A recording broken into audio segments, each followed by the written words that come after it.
Train में एक बाबा पूरी सीट पर लेटे हुए थे। पैरों में रबड़ के गंदे जूते पहने हुए थे जो उन्होंने सोते वक्त भी उतारे नहीं थे, शायद कि चोरी ना हो जाए। ये जरूरी सहारा था। भगवा वस्त्र बहुत मैले थे, दाढ़ी भी बहुत बेतरतीब थी, सर के बाल भी उलझे हुए थे। एक पोटली सिरहाने रखी थी और कमंडल नुमा एक लोटा सीट के नीचे रखा हुआ था। गले में रुद्राक्ष की माला पहनी थी। बाबा शराब की दुर्गंध बिखेरते भिखारी नुमा व्यक्तित्व ओढ़े बर्थ पर कब्जाए माने थे। सामने वाली बर्थ पर बैठी मेडिकल की एक छात्रा बाबा को बहुत गौर से देखती रही।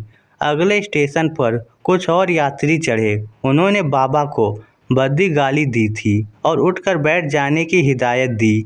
बाबा उठ के सीट के खिड़की वाले कोने में दुबक कर बैठ गए। टिकट चेकर ने टिकट मांगी, किसी ने टिकट दिखाई, किसी ने पास दिखाया। बाबा ने अपनी लाचारी दिखाई। टीटी ने सख्ती बरती, बोला जुर्माना दो या अगले ही स्टेशन पर उतर जाओ। बाबाओं ने ट्रेन को अपने बाप की जागीर समझ लिया है। बाबा बहस करने की स्थिति में नहीं थे। बाबा को जीवन में कहाँ जाना था कुछ तय नहीं था, लेकिन आज वह हरिद्वार जा रहे थे। क्यों जा रहे थे यह भी उसे मालूम नहीं था। टीटी ने बहुत सख्ती की तो मेडिकल की छात्रा ने निवेदन किया, कितना है जुर्माना मुझे बताइए, मैं देती हूँ।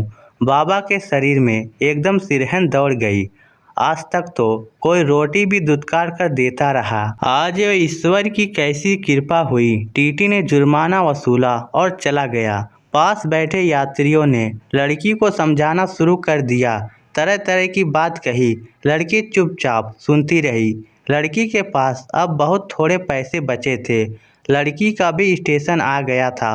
उसने उन थोड़े पैसों में से 200 रुपये निकाले और बाबा की हथेली पर रख दिए। बोली, बाबा टिकट ले लिया करो और कुछ खा भी लेना। बाबा की आंखों में आंसू आ गए। उसने लड़की से पूछा, तुमने मेरे लिए ये क्यों किया बेटी? लड़की बोली, मेरे पिता भी अपनी 5 बेटियों को छोड़कर बाबा बनने निकल गए थे। माँ ने लोगों के घरों में बर्तन सफाई करके हम सबको पढ़ाया। आप पिता से लगे इसीलिए मुझसे रहा नहीं गया। मैं चलती हूँ बाबा, ट्रेन चल पड़ेगी। और लड़की अपने स्टेशन पर उतर गई। स्टेशन पर उतरकर लड़की ने माँ को फ़ोन लगाया। माँ, आज पिताजी मिले थे, ट्रेन में ठीक थे, हरिद्वार जा रहे थे। फिर माँ ने कुछ पूछा, फिर बेटी ने कुछ बताया, कुछ छिपाया। फिर माँ बेटी देर तक फोन पर बतियाती रही, रोती रही। बाबा भी ट्रेन की खिड़की से लड़की को दूर तक देखता रहा, देर तक रोता रहा। इस स्टोरी को लेकर आपकी क्या राय है नीचे कमेंट करके हमें ज़रूर बताइएगा और सब्सक्राइब करिएगा हमारे चैनल को। धन्यवाद।